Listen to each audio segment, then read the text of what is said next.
Segundo bloco de volta do Fluminense em Debate. Sérgio Trigo, você queria falar depois do meu comentário lá do final?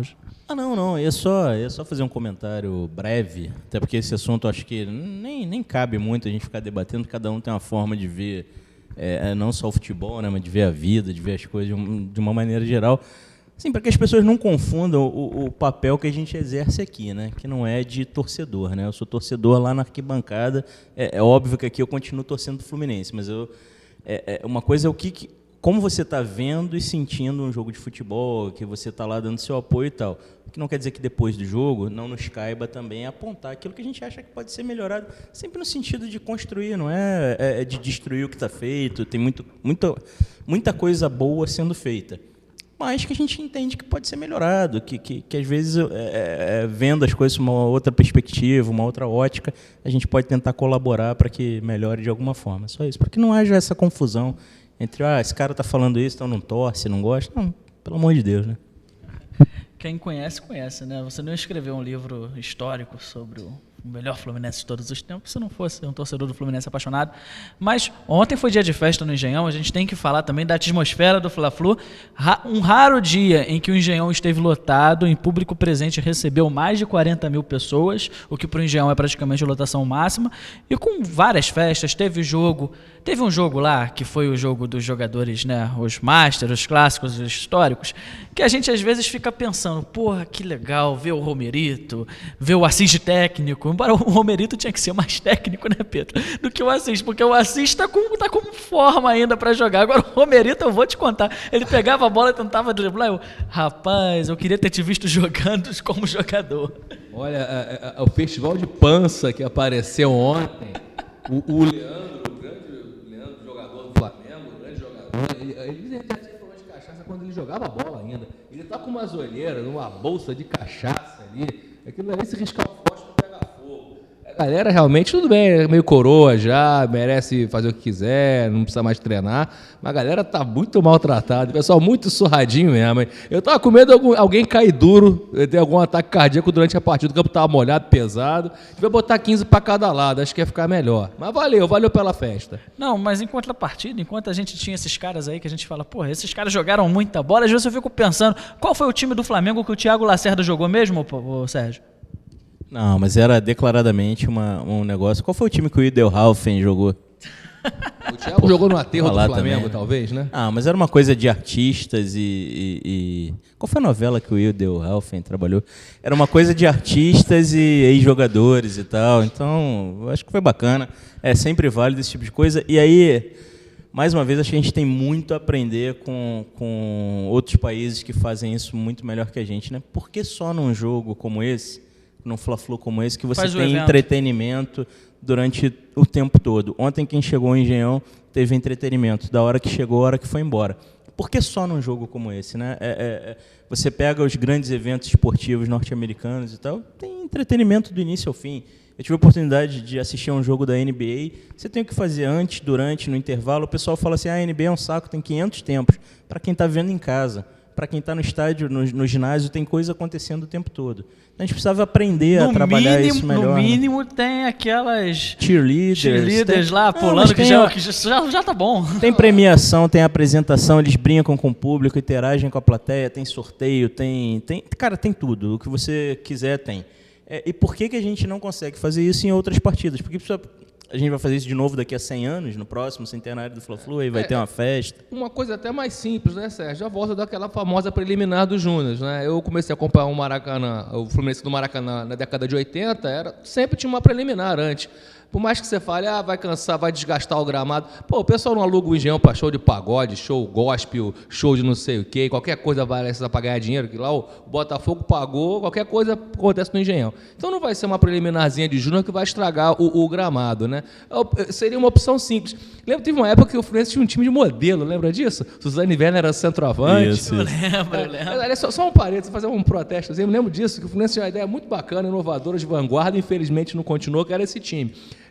Para quem não lembra, o Fluminense botava 2 times de modelo, todos os torcedores do Fluminense. Suzane Werner era a capitã do time, centroavante. Um time jogava camisa branca, outro time camisa tricolor. E aí nossos co-irmãos, bandos de espírito de porco invejosos, que não sabem o que é o espírito esportivo, que é competir, o Flamengo e o Vasco botaram times femininos. Só que botaram um time, porra, com aquela pretinha da seleção, um monte de sapatão. Era 9-0, 8-1, era uma covardia. Eles não entenderam a essência da coisa, né? Mas, enfim, voltando, preliminar de juniorzinho, acho que pode rolar, né? Com certeza. E o que o Sérgio colocou realmente foi isso, foi um evento. Fora isso, no intervalo, nós tivemos Paulo Ricardo cantando com a torcida do Fluminense, Rádio Pirata. Sérgio, o que você achou de finalmente... Você que era fã do RPM, que toda vez que Paulo Ricardo abria a boca para cantar London, London, você ficava com olhos lacrimosos, quase chorando, Sérgio. Ele tá testando o Sérgio até o limite. Rapaz, hoje. O cara tá falando isso porque ele nasceu em 2002, né? Você nasceu em 2002, mais ou menos. Né? 30 de março de 1989, 23 anos. Cara, tinha que ter vergonha de ter 23 anos. Eu acho que é uma coisa pra ele ter vergonha. O RPM, rapaz, na época lá, eu sou de 72, né? Sexta-feira eu faço quarentinha. Vai falar que chorava. Eu falo, cara, chorava não, mas foi o primeiro show que eu fui assistir na minha vida no Canecão.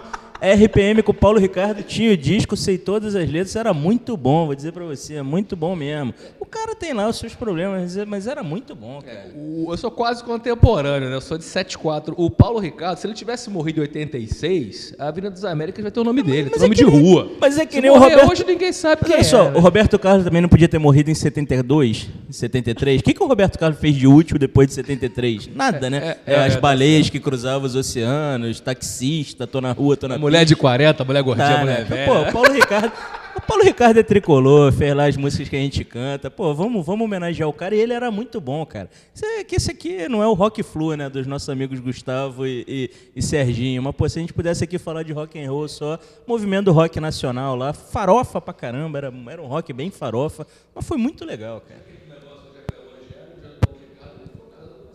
Mini, né? Capa de Playboy, show de bola. Agora eu não sei mais, mas na época era há controvérsias. Já pegou, né? Vamos voltar ao futebol. Vamos. Não, mas vamos rapidinho, porque define que quando termina o tempo sou eu.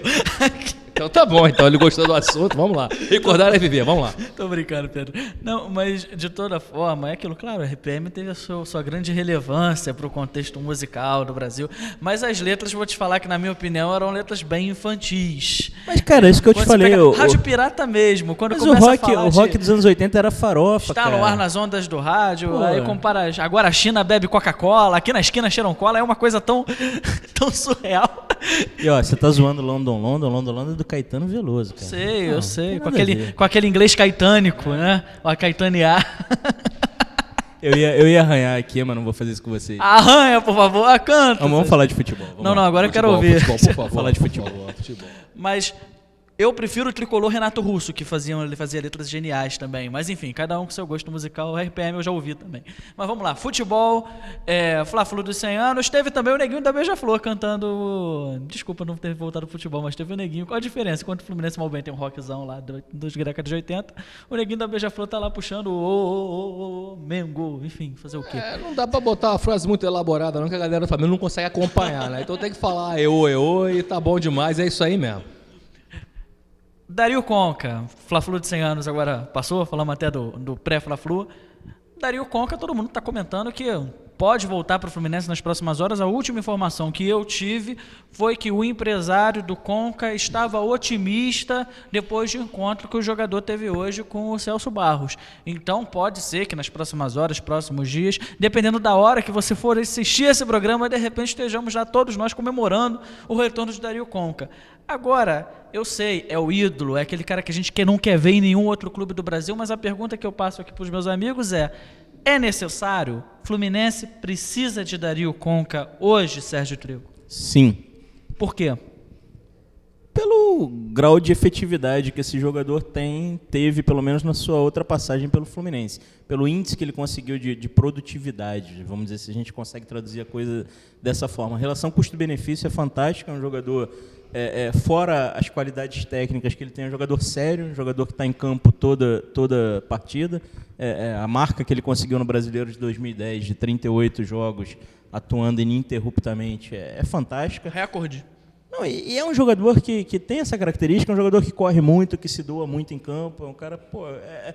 Eu até acho que, tecnicamente, hoje o Fluminense tem até jogadores que já foram melhores que o Conca, hoje em dia já tem até minhas dúvidas, Mas, enfim, o Deco é um grande jogador, o Fluminense tem um meio-campo interessante, mas tira alguém e bota o cara lá, porque é Conca. Se vier, é Conca e mais 10. Olha a opinião com propriedade do Sérgio Trigo.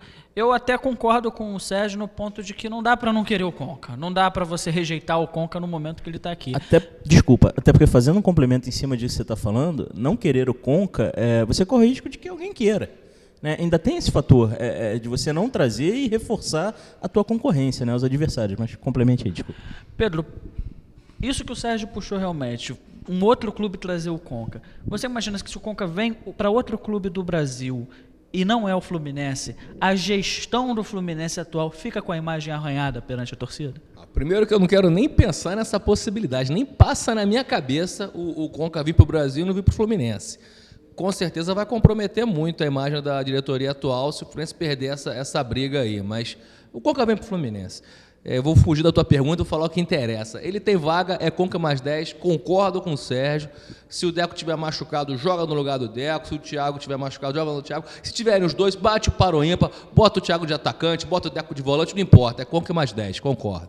É porque eu fiz a pergunta para eles, é justamente por isso. Hoje o Fluminense ele tem um exército de meias, e meias que tem um grande custo orçamentário, é o Deco que está fazendo um belo campeonato brasileiro e que, por incrível que pareça, está conseguindo manter uma sequência sem lesão já tem um bom tempo.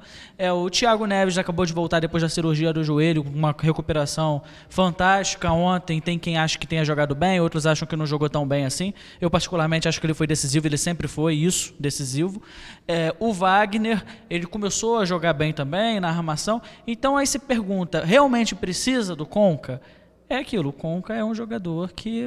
Não, mas precisa, Marcelo, precisa sim. Porque o Conca é um jogador que eu vejo num nível acima de todos esses que você falou.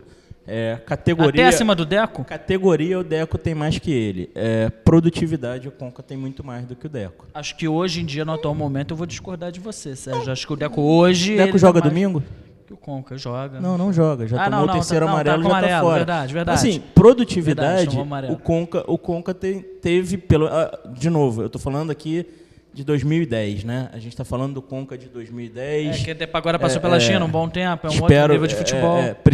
Precisamos também que ele volte no mesmo nível. Aliás, a gente tá falando do Conca de 2010, de 2009, de 2008. O Conca sempre esteve bem no Fluminense. 2010 foi o ano que realmente ele fez a grande diferença, mas ele sempre esteve bem no Fluminense. Eu acho que ele tem que jogar. Discordo de você um pouco quando você fala que a gente tem um exército de meias. Não. A gente tem o Deco com aquela regularidade que a gente sabe que não é tão grande assim. A gente tem o Thiago Neves, que é um bom jogador e tal. O Wagner, para mim, não faz a função que a gente espera que o Conca faça, que o Deco faça, que o Thiago faça. Então, hoje eu vejo que a gente tem Deco e Thiago Neves. A gente tem dois. E eu não consigo considerar isso um exército. Sendo que os dois não são caras que têm uma regularidade muito grande. O Thiago até tem mais do que o Deco. E o Thiago, como o Pedro falou, pode exercer uma outra função, jogar um pouquinho mais à frente. Eu acho necessário, sim, trazer o Conca para o elenco do Fluminense. E para evitar também que reforce a concorrência. Então, aí que tá. Se chega o Conca, a pergunta é, quem sai? O Deco a gente sabe que não vai sair em hipótese alguma. O Thiago veio contratado a peso de ouro, é difícil você colocar ele no banco. O Fred, o centroavante, não está nessa briga. Será que vai sobrar para o Wellington Nem? Mas aí tem uma figura extremamente qualificada lá no Fluminense que ganha uns muitos R$1.000 por mês, que vai resolver esse problema. Vai armar o nosso time para aplicar nós táticos em todos os adversários, como nós vimos na tarde e noite de ontem, e vai resolver esse problema com brilhantismo, eu tenho certeza disso. A gente não precisa ficar preocupado com isso, ele vai saber encaixar as peças, ele considera o futebol um jogo de xadrez, então eu tenho certeza que ele vai conseguir encaixar todas as peças com brilhantismo e nós vamos conquistar o Tetra, o Penta, o Mundial, a Libertadores. É tudo nosso, cara, o Conca chegando é tudo nosso. Eu vou terminar esse bloco, porque esse assunto está polêmico, como vocês podem ver, o Pedro quer falar sobre esse assunto também, então a gente continua nesse tema daqui a pouquinho. Só você clicar aí no vídeo abaixo, porque a gente não tem que esperar uns 5 minutos aqui para começar o bloco. Você, é só vir nesse videozinho que está aí embaixo, aí dá play. Até daqui a pouco, valeu.